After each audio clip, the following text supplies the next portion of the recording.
El famoso batallón Azov, el regimiento que ha sido una de las aristas más controversiales de la guerra ruso-ucraniana, aunque apenas tenga 2000 miembros como mucho. Se los ha llamado neonazis, nazis, ultraderechistas, supremacistas blancos, y el hecho de que sus símbolos sean la esvástica nazi y el símbolo propio de los nazis ucranianos, derivado de la división ucraniana que sirvió a los alemanes en la Segunda Guerra Mundial, hace difícil pensar otra cosa, pero en realidad las apariencias pueden engañar un poco, y en este caso específico demasiado. Así muchas personas, cuando se preguntan cómo puede ser nazi un grupo que defiende a un país cuyo presidente es un judío, que ha recibido financiamiento por parte de oligarcas judíos ucranianos, e incluso ahora último con su bastión Mariupol acechada por los rusos, están aceptando incluso negros para combatir con ellos. Y es que en realidad el batallón Azov no es la consecuencia de una ideología seria y elaborada, más bien es el resultado de una marginalidad social que afecta a toda Europa, sobre todo en el este, y que hace preguntarse si esta gente en realidad, teniendo en cuenta todos sus crímenes, es víctima o es victimaria.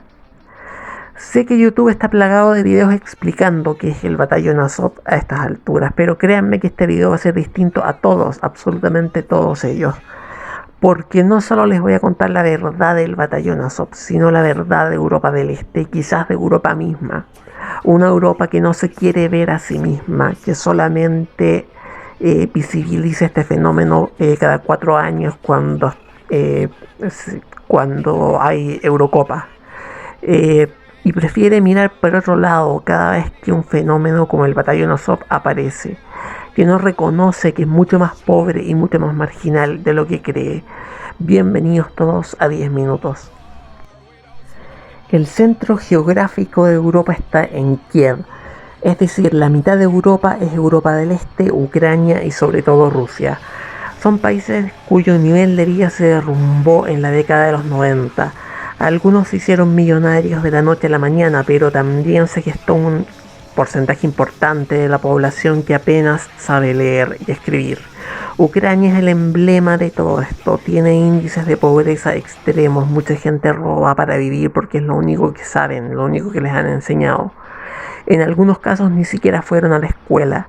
Insisto, este es un país en el que el Estado se derrumbó en los años 90.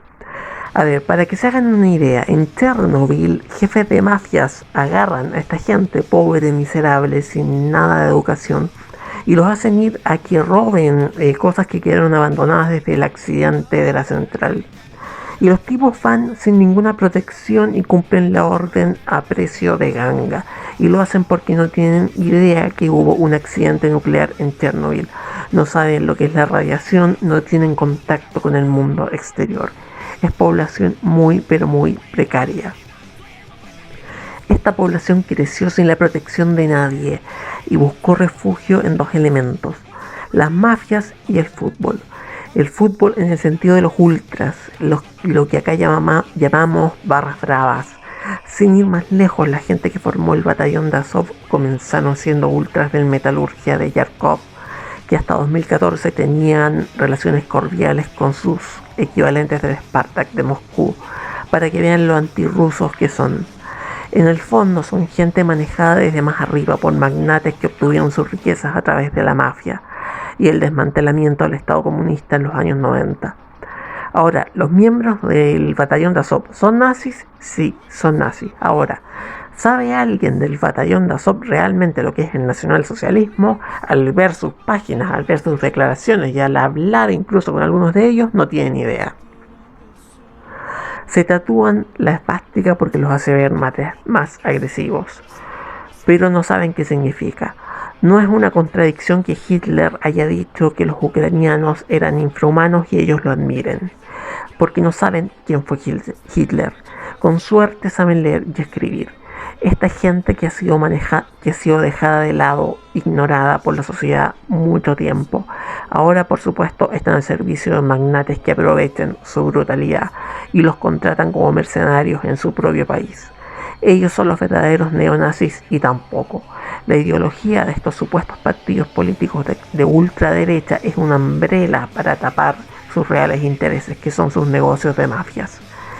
El más ligado al batallón de Azov es el Partido Patriota de Ucrania. Su principal financiador hasta antes de la guerra era un magnate judío. El grupo se manifiesta antisemita a la vez que es financiado por un judío y dice que Israel es uno de sus modelos a seguir para lo que quieren de Ucrania. En otras palabras, no saben lo que es el antisemitismo. Ahora bien, este es un fenómeno común a toda Europa del Este y extendido también en el oeste. Hay polacos, rusos, serbios, neonazis y todos sabemos lo que Hitler pensaba de ellos. Pero más extendido ha sido el uso que las élites le han dado a estos ultras cuando llega una guerra. Son carne de cañón. Famoso es el caso de los Tigres de Arcán, hinchas de la Estrella Roja de Belgrado, que vinieron en una milicia proserbia paramilitar en la guerra yugoslava. Estos grupos en sí mismos no tienen una ideología definida, obedecen a quien les paga. La única ideología que tienen es matar, matar y matar. Claro está que el batallón de Azov se hizo tal con la aparición de los separatistas rusos tras el Euromaidán. Al ver lo que pasaba, Andriy Bielecki une a la hinchada del Metalurgia de Kharkiv y forma una milicia paramilitar, quien les proporcionó armas. Igor Kolomoisky, el hombre más rico de Ucrania, un judío. La guerra de Donbass, que a nivel macro es parte del plan ruso anterior a Putin para que esa región vuelva a ser parte de Rusia, fue hasta este año una guerra de pandillas, literalmente, mientras el ejército oficial ucraniano, desconcertado ante lo que estaba pasando y confundido ante el derrocamiento de un gobierno electo democráticamente en 2014, literalmente ese año perdía territorio tras territorio frente a pandillas. En realidad lo que pasaba era que el ejército creía que era la policía la que debía enfrentarse a pandillas y no ellos. Ante esta debilidad aparece este batallón de Azov para enfrentarse a las pandillas prorrusas que asolaban el este de Ucrania y que tuvieron éxito en las ciudades de Lugansk y Donetsk, éxito que no habrían tenido si alguien los hubiera enfrentado en serio.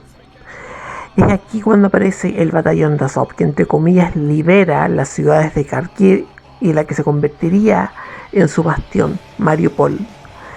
Para que se hagan una idea de lo que ha sido la guerra en estos 8 años, el batallón de Azov jamás ha tenido más de 2000 integrantes. Con eso derrotó a las milicias prorrusas. Es una guerra de mafias como las de México. Ucrania no gobierna en el Donbass, es un estado fallido. Pero como eran los únicos que se enfrentaban a sus contrapartes rusas con sus métodos especiales, es decir, saquear, violar, crucificar y quemar viva gente, matar de formas atroces y subir los videos a internet, el ejército ucraniano los vio como la única forma de combatir a los separatistas que hacían lo propio. Nunca les interesó el Donbass a los ucranianos. Los ucranianos no quieren, en realidad ese es un dilema que tiene el gobierno ucraniano. No quiere que las regiones que se separaron de facto de Ucrania vuelvan a Ucrania porque van a ser un lastre económico. El gobierno ucraniano no quiere a la República Popular de Lugansk y a la República Popular de Donetsk de vuelta. Quieren que como decimos en Chile, el cacho, como se diría en América Latina, el problema se quede fuera de ellos. Ya tienen demasiados problemas para encargarse de estas repúblicas separatistas, de recibirlas de nuevo. El gobierno ucraniano, entonces, desinteresado de volver a anexar estos territorios, vio como la única forma de combatir a los separatistas y que no ganaran más territorios a batallones como el batallón de Azov, y les concedió el grado de grupo de tareas especiales, incorporándolos al ejército. Ojo con el dato que di recién, a Ucrania no le interesa incorporar los territorios que perdió en 2014, salvo Crimea, son un lastre para ellos. El Donbass mismo es un lastre para Ucrania, económicamente. Ahora, la gente del batallón de Azov son quienes lideran la resistencia en Mariupol. Perdón, se cortó un poco. Eh, Ahora quienes lideran la resistencia en Mariupol, probablemente obligando a la gente a pelear por ellos son los del batallón de Azov. No es el ejército ucraniano, no es el gobierno ucraniano no le interesa Mariupol. Mariupol no resiste tanto por Ucrania o por la democracia, resiste porque los del batallón de Azov saben lo que les espera si los rusos los atrapan con vida. Pero en Ucrania todo es bajo la sombra. Nominalmente es una pandilla de 2000 personas y menos. Se habla hasta de 900 personas. En la práctica tienen una estructura financiada desde sus principios por oligarcas ligados a la mafia ucraniana y ahora por Occidente. Este es un resumen muy sucinto de la historia del batallón. Para profundizar están cientos de videos de YouTube con la versión oficial y está Wikipedia también con la versión oficial. Esto es lo medular. Al igual que Rusia, Ucrania está muy lejos de ser un país que tenga los estándares para entrar a la Unión Europea. Si la estupidez globalista llega a tanto que Ucrania ingresa a la Unión,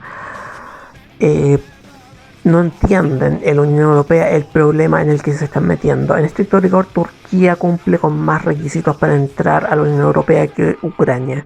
Y eso quiere Putin, que entren a la Unión Europea, porque lo único que puede resultar de la entrada de Ucrania, un estado fallido, a la Unión Europea es un debilitamiento aún mayor del conglomerado europeo.